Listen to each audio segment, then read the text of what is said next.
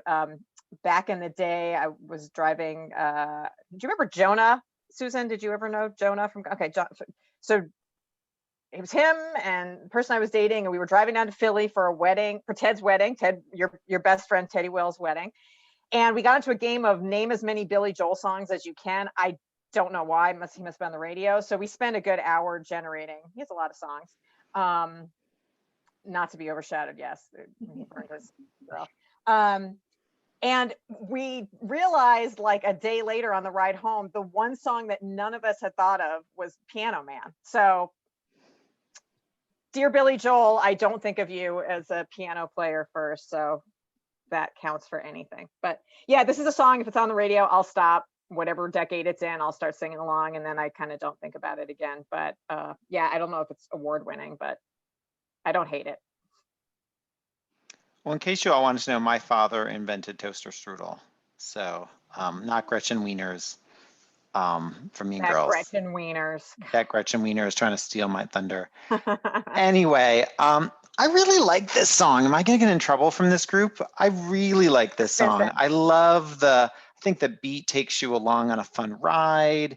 It has variety to it. I think the rat-tat-tat works. It's like, it just is a fun journey to be on. I like that he takes, I know it's a listicle song, so it, you know, just lists all these things, but the way he makes, you know, with his delivery, the lyrics or the list sing along with the beat, I find really engaging. I love the video to this song. I think it's so smart, the like evolution of the kitchen and how that changes over the decades. I thought that was a really clever and interesting way to do it.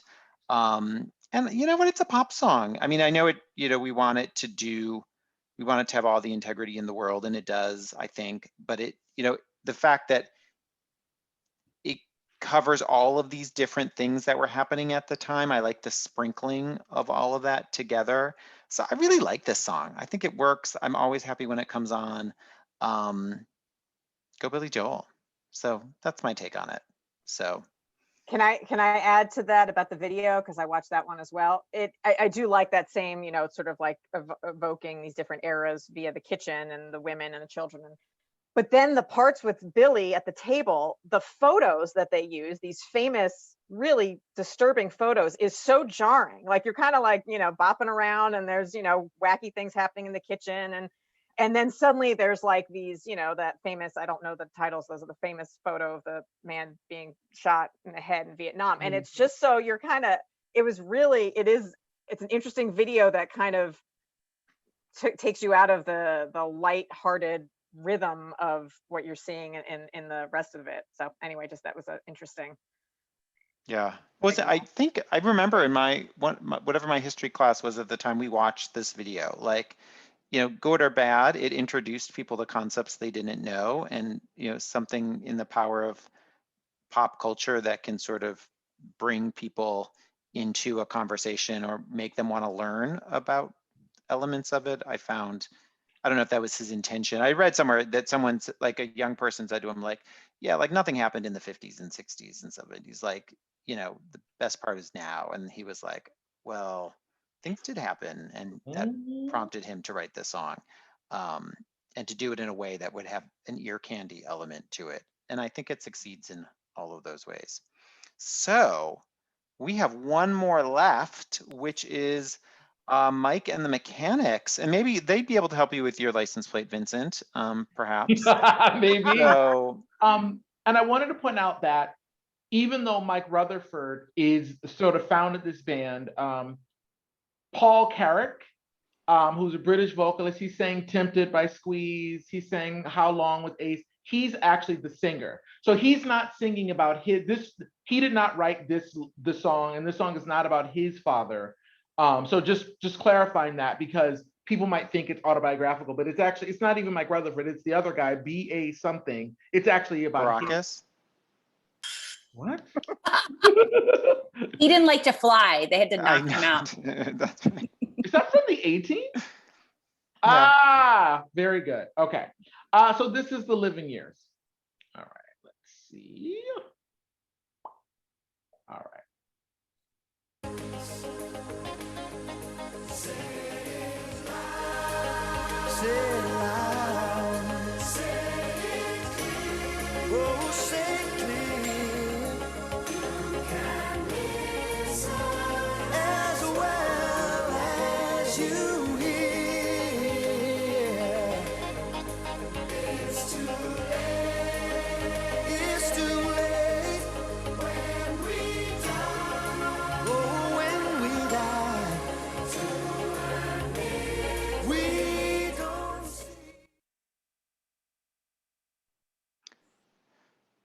Vincent, are you gonna one day hire a children's chorus to follow you everywhere and just sort of give you that wind? Oh my God.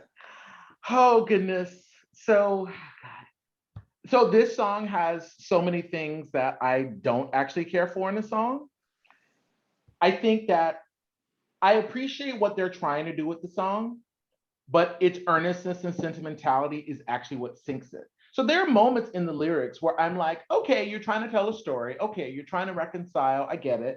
And the whole, you can listen as well as you hear. Okay. Like Burt Bacharach, I think I read on Wikipedia, Burt Bacharach, who I enjoy very much, was like, oh, this is the best lyric I've heard in 10 years, or one of the best lyrics. But keep in mind, Burt Bacharach did not write lyrics. Hal David wrote the lyrics. So for their song. So I think the lyrics are just very, the problem is that this song is not really sung. It's folk song, like parlando. It's like, Paul Carrick is a great singer, but it's kind of, it just feels very didactic. I feel like somebody's speaking at me rather than really singing. I hate children's choirs. Hate them, hate them, hate them, hate them, hate them. any song that is working, as soon as I hear children's choir, I just shut down. And it's a bias, but I can't. This song, they sort of repeat, so they repeat the chorus 4 times in this 5.5-minute song. It's just too much. I find with this song, it comes on and it just keeps, with each verse, it just keeps building and building. It's almost like covering my teeth. It's like eating cotton candy and you keep eating it and your teeth get like a sugary grain. I think it's going for something poignant. I think it's very earnest. I know a lot of people really love it. It was a hit. It does not speak to me. And I think it's because if this song did not have the choir, if it didn't have all this busyness, if it was like one person sitting at a piano, just like, I need to tell you a story. My father died. It didn't end well. I need to learn from that. Okay, I could be here for that. But the need to sort of pile on all of this stuff, it's almost like they didn't trust the lyric of the song. So they needed to like make you know this is a serious and important song and it's about childhood and adulthood. Let's throw in this stuff. I found that the saccharine touches just ruined what it was trying to do. So it's not a song that I enjoy, and it's not a song that I want to hear again. Well, speaking of someone I want to hear again, Susan. Thank what are your you. thoughts? You're welcome. I was bored. And I will say again, like hearing it with all of you, maybe it's the experience and like hearing it in the headphones again this morning, I was like, well, that sounds better than I remembered when I was listening to review. I don't know, like maybe if I was at a concert and they played the song, or maybe with the shout out to 1989, maybe if Taylor Swift covered this song, I don't know, maybe like there's a lot of maybes, but I was Taylor's really, version. yeah. I'm just bored. I'm bored. And then I'm bored and you add a children's choir. I don't even know what those kids are doing there. Do you think they were like sobbing about like dad's death? Like, I don't know. Much like this podcast is not safe for children, I don't think The Living Years is a safe song for children. I don't think they should be singing it. That's all I'm going to say. Hey, Amy, what do you have to say since Susan's done saying? I like this song. I mean, I don't love it. I wouldn't put it on any mixes either, but I like the sentiment to it. It's totally schmaltzy. I tear up, years ago I teared up listening to it without having lost a parent, and now having lost a parent, it hits me harder. It's very much easy listening. It's very much kind of dad rock, there's a funny era, I was like so into Duran Duran and all like pretty, my early teens was pretty English pop, new romantics boys. And then you kind of had like your George Michaels, and then you got this like weird, like when I looked at like the songs that were big that in 89, like Richard Marx, Peter Cetera, Phil Collins, it was all these like kind of like middle-aged white guy dads, right? And it was kind of like, where'd all the cute, hot, hot singing guys go? And when I watched this video, I'm like, right, Mike Rutherford, was always just there. Like even in Genesis, he kind of just hung out and played. Paul Carrick is a great singer. He sang, he didn't sing Tempted. What did he sing for? That was him with Tempted, not okay. So I like his voice. And I love the line about, the father dying, and I think I caught his spirit later that same year, and the baby's newborn's here. I'm a big sap, so I fall for all of it. But it is long. Like I think all of these songs, like I'm used to hearing on the radio where they've sort of like edited out like kind of like these long intros. And so listening to all of them, I was like, let's go, where's the content? But yeah, I think if you're the type of person who cries easily, this song is always going to get you. And I don't cry easily, but if I'm in the right mood or, not the right mood, then I can sort of be like, his father died and now his son. Or watching 30 something. Or watching 30. Clear, I've established that I do cry easily, actually. So sorry. Yeah. This is a very revealing podcast. You learn all kinds of stuff about yourself. Susan's listening boobs and my easy listening cry. I was just gonna say, I do feel like one episode of Pod Singular should be devoted to like schmaltzy songs. It's like our favorite sappy songs, because I do think there are songs that you know you shouldn't like it, but you do anyway, and you're just like, I'm accepting me as I am. There'll be sad songs to make you cry. Love songs Yai, often yai. do. Yeah, that's right. And that lyric, the you can listen as well as you hear, feels very Oprah, right? It reminds me of her recent, were you silent or were you silenced? Like it feels like a little bit like pop psychology. I think that lyric is most disposable of everything in this song. But yeah. And Vincent, I don't know if you watched the video, there's a child chorus and then there's a whole adult chorus. So, Well, there are like Paul Young, for example, there are several adults singing, but children's choir. And I looked it up. I was like, maybe I'm hearing this wrong. It's the King's Hall like children's choir or something. Like I looked it up. I was like, who are these people? I can never listen to them again. The King's House School Choir. So they like very intentionally put these children, and I get it. Like they're trying to build this bridge between it. I just was like, no. I was like, I don't accept this. Susan, you may want to cancel the girls doing the choir that's going to follow Vincent around. Cancel choir for Uncle Vincent. Do you think one day, like we heard about with TLC and En Vogue and other groups, like the story is going to come up one day of these kids who are in these youth choruses or youth choirs who earned like less than a penny a sale on the songs they sung on. Like, are these the same kids from We Belong? Are these This is from like the Sally Struthers kids. She's going to come forward and be like, for less than penny a day, these children. Or choir kids. Remember the children and We Don't Need Another Hero?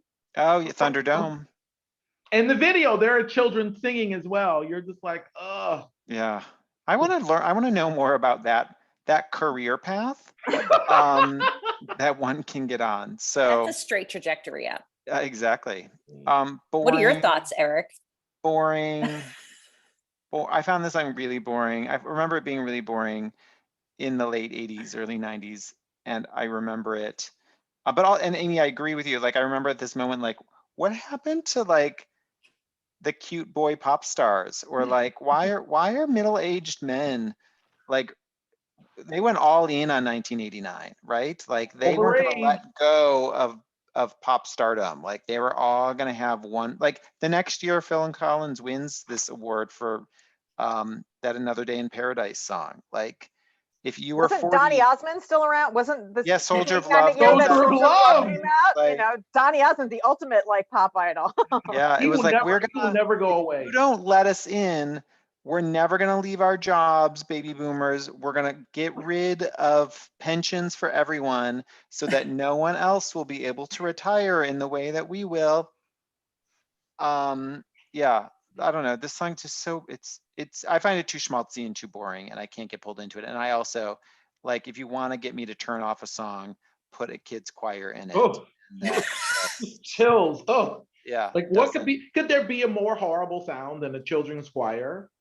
Well, and it's so intentionally meant to do this thing. Like it pushes this button. There's nothing that isn't manipulative about putting the kids choir into a pop song like this. So anyway, that's what I got about this song. I do love their song All I Need Is a Miracle. I think that's a fun song. Yeah. I think I still will listen to that song to this day. It has That's a great song. It's a great song. Totally great song. Silent Running by them. I don't think I know that song. All I need is a miracle. Oh, All I need is you. No, that's Mike and the Mechanics. Well, they had two different singers, so they would trade off. That's a different person singing that song. That's not Paul Carrack. So that's also, I think, why it becomes weird. Is like, oh, this voice is different from who I'm used to singing. Like I knew Mike and Mechanics of this song, and now there's a whole different voice. I also want to say, just for reference, last night when I was listening to the songs, I kind of forgot about Paul Carrack. I ended up going on this whole. I just started listening to a bunch of his stuff. He's one of England's treasures. He's very, very, very underrated, and it's Don't Shed a Tear. So good. He's a great singer. He deserves great songs. That's and right. Was he ever a solo? I feel like he always was just in bands. He was solo, but I think he's had more success doing the fronting the bands. I mean, and he's very beloved in England, but not a big seller. But I think if you go on and listen to his stuff, I think, in fact, there's a collection of some of his stuff that's actually not streamable. I ordered that right before I came on, that has everything. It has all the lead singing and the solo singing. So that's my takeaway from 1989, Paul Carrack. More Okay? Paul Carrack. So if you're watching, Paul, Call him. Visa, MasterCard, Diners Club, Discover, whatever, just send it. Send that money. That's right. Don't bring any child choirs with you. No children allowed. So, now that we've talked about the 5 who were nominated, who should have been nominated? Who should have been in this mix? Vincent Stevens, I'm guessing you have a list of some songs of, Okay. yeah. Yeah. So I looked at the songs that were popular, and I looked at the Grammy nominees list from this year. Here are songs that would have been viable. Back to Life by Soul to Soul. Sowing the Seeds of Love by Tears for Fears. Love Shack, B-52s. Buffalo Stance, Nina Cherry. Like a Prayer, Madonna. Superwoman, Karen White. Don't Know Much, Aaron Neville and Linda Ronstadt. Nick of Time, Bonnie Raitt. You Got It. What's the child's name? Roy Orbison. Fight the Power, Public Enemy. Let the River Run, Carly Simon. The Best, Tina Turner. Like there's a lot to Essentially choose the from. best. Right? Now, and in fact, because the actual list of 1989 was so depressing, here would be my 5 nominees. I would do Back to Life, Like a Prayer, Fight the Power, Nick of Time, and Superwoman, because I think that those songs cover a range of subject, of genre, of type. So it's like, okay, hip hop, a woman who's kind of doing New Jack stuff. You've got somebody like Madonna who's doing dance pop. Back to Life, that sort of British R&B sound that's completely different. And then Nick of Time, it's an adult contemporary song, but it's actually really smart. And I mean, Bonnie Raitt won like 4 Grammys that night, so she did fine. And Nick of Time wasn't a big hit on mainstream radio, but it was a big hit on the. It's a great song chart. though. But that's an actual song about adulthood that was written by an adult for an adult, so that you can listen to and enjoy. That's not painful. Those 5 songs could displace every single thing on this list. And then there's still more to spare. So it was a great year for music, but I don't think it was a great year for the Grammys. Susan, what was in your great year list? I have very little to add to Mr. Dr. Stevens Mr. list. Doctor. I love being a Mr. Doctor. I mean, I think if you just listen to these nominees, you would not understand 1989. And then you go ahead and listen to the rest of the music that was happening. And you're like, oh, there actually was some good stuff happening there. All like, yes, I'm signing on to Dr. Vincent Mr. Stevens list. Done. Dr. Amy, who would you add? That is a great list. I don't love Shack. I actually like Rome better from B-52s, but Love Shack is kind of an inescapable song. And I would have if I were trading ones out, I would have slotted that over She Drives Me Crazy. Like it's sort of like a little more, definitely that shows up in a lot of mixes, right? Love Shack, wedding mixes and party mixes and hangover mixes, whatever. So But, I mean, those harmonies on Rome are amazing. Like, I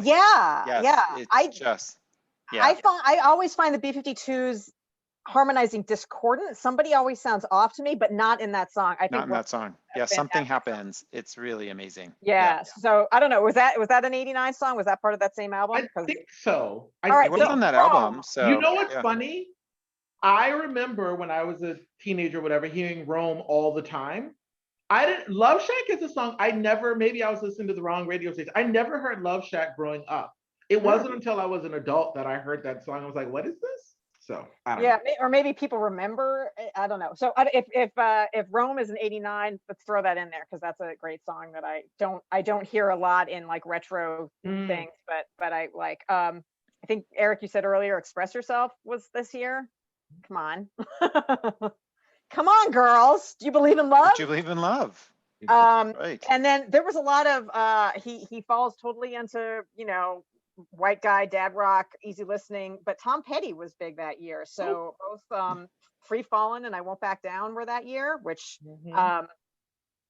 just I have lots of dopey anecdotes. I saw Tom Petty at whatever it's called down in Mansfield, Mass, the outdoor venue several years ago, and somebody in a lull, when there's and then Tom's talking, and then there's kind of a sort of a lull in the concert. The guy behind us screams, "We're way the frick up! We're nowhere near the stage." Yells, "Hey Tom, guess what?" And then he pauses as if Tom can hear him, and he says, "You rule!" And so to this day, when I hear Tom Petty, I think of this guy screaming that. So any one of those, and then an album that I loved because I liked cute, pretty English pop boys. I also liked dark, depressed, suicidal ideation English boys. The Depeche Mode's Violator, and I guess Personal Jesus was that year. Anything from that album, I love that album. I listened to it this was 89, 90 was my senior year of high school. So I have lots of very specific memories tied to that year, both good and bad. And so, yeah, I think any of those would have been good. Yeah. So there's going to be a lot of repeats here. This was the list I put together before the show.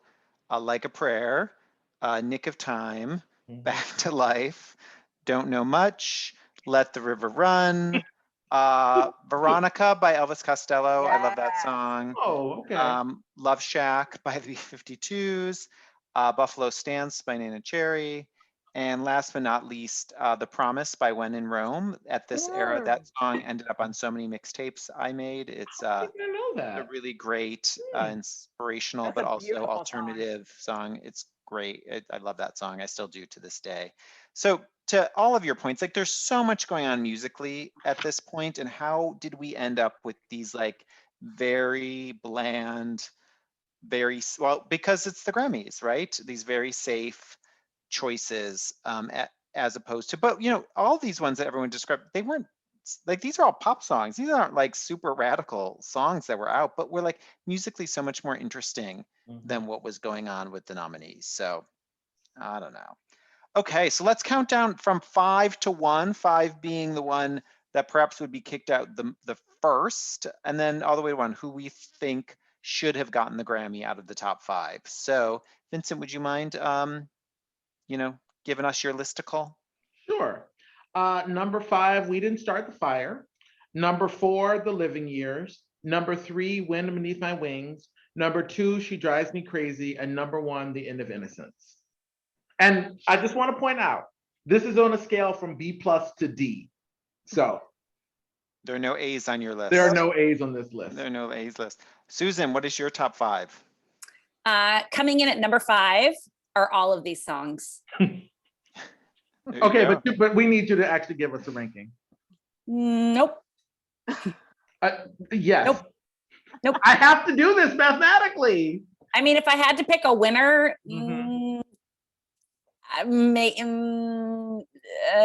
She Drives Me Crazy. I don't know. Coming in at number 5 and winning. I don't know. Done. Okay. Okay, Amy, what is your top 5? I'm so bad at instructions. What was it? Was 5 was worst to 5 first is was worst, best? yeah. 5 is worst. All right. So I would say 5, She Drives Me Crazy. It just feels so jumbled in here. 4 would be The Living Years. 3 would be Wind Beneath My Wings. 2 would be The Fire. 1 would be End of Innocence. There you go. Did I do that Okay, right? my top 5, I'll look at my list. Number 5, The Living Years. 4, Wind Beneath My Wings. 3, She Drives Me Crazy. 2, The End of the Innocence. And my favorite is We Didn't Start the Fire. Yeah. Can we say who we think the Academy would pick? Can I? Well, I want to say, Susan, do you want to adjust at all, or No. are you content with? I'm so content. Okay. Sorry. Okay. No. So Vincent, you did, who did we pick? Well, I mean, Susan's throwing off the math, because I don't know where so based on this, End of Innocence is our winner. Okay. So it looks like End of Innocence would be the winner. I'm not sure. She Drives Me Crazy might be number 2, and then it looks like We Didn't Start the Fire will be number 3, and then Wind Beneath My Wings would be 4, and 5 will be Living Years. That looks like the basic order. Okay. And Amy, to your question, which one, who do you think you won? I think that's what you were asking. Yeah, usually when I watch award shows, I sort of feel like, who do I think should win and who do I think they're going to pick because they're very predictable, Oh, right. know, or whatever. So I would think that who did win, and I haven't looked it up, would be Wind Beneath My Wings, because it kind of has that, like, there's nothing offensive. I mean, it's offensive in that it's not a good song, but like there's nothing offensive about it. It's easy. It's Bette Midler. She's an icon. And a lot of times, academies, both Oscar and Grammy, I think just check off names they know. They haven't necessarily listened to the song. So if we were guessing who they awarded it to, that would be my guess. Doesn't mean I think it would have been the right one, right award. Well, luckily, I think Susan reached out to the Academy and asked them to let us know. So, Susan, did you receive something from them? So, Susan, Eric is to your left, and Susan is to your right. Ah, okay. Yes. Great. Eric's that way. Oh, yeah. Yes, I mean, as we do every episode with our great relationship with the Grammys, of course, we reach out and ask them to send the envelope. So, Eric, the envelope. Oh, wow. Ooh. Thank you for that. Ooh. So this year, the Grammy awarded Record of the Year to... You have to read it. I do have to read it. Bette Midler, The Wind Beneath My Wings. Thank you. Thank you. Thank God for you. Indeed. I think I think so. This was, even though this song was 17 years old, it also won Song of the Year, which is a composition award, because this was before they changed the rule. Because 2 years later, Unforgettable, which had been written in 1953, actually won Song of the Year. And people were like, how can a song that was written in 1953 win Song of the Year when it's not a new song? So this was sort of one of the last songs that was written a long time ago that, so. And at the Grammys, because Bonnie Raitt won like 4, Bette Midler is a classic prankster, jokester. So when she won, she was like, hey, Bonnie Raitt, I got one too. I'm like, oh, if only it were for a better record, Bette. If only it were for a better record. Yeah. You deserve better, Bet. Much better. I'm glad, though, that Bette has one of the major category Grammys. Yeah. Is she an EGOT yet?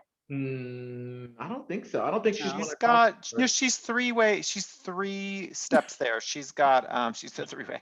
She does not have an Oscar, but she has a Tony and she has Emmys.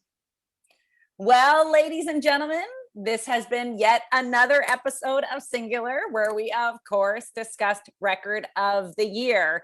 A special thanks and shout out to Miss Amy Johnson, who joined us. You can follow along on her Twitter down below, and of course, buy her book on that link down below. You can also click a link to watch and listen to the trailer for her book, where you may recognize some of the dulcet tones you've heard here on this episode. I mean, I don't want to give it all away. Raspy.